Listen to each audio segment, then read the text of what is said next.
Euroregione.news.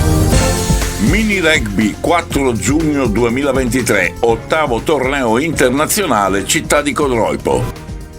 1 migliaio di atleti e qualche migliaio di spettatori attesi domenica a Codroipo nel campo della Polisportiva per il torneo che porta in campo rugbisti fino a 13 anni per incontrarsi, fare sport e divertirsi tutta la mattina, come ricorda la presidente di Overbag Line Rugby Codroipo, Susanna Greggio. Per il 4 giugno è il ottavo torneo internazionale di mini rugby Città di Codroipo, il grande evento. Non vediamo l'ora. Ci saranno 1000 bambini provenienti dalla Croazia, dal Friuli Venezia Giulia, dal Veneto, dalla Toscana e forse anche una squadra romana.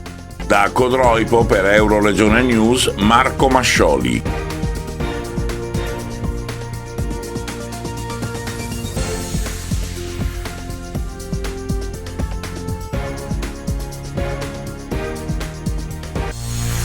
Euroregione.news.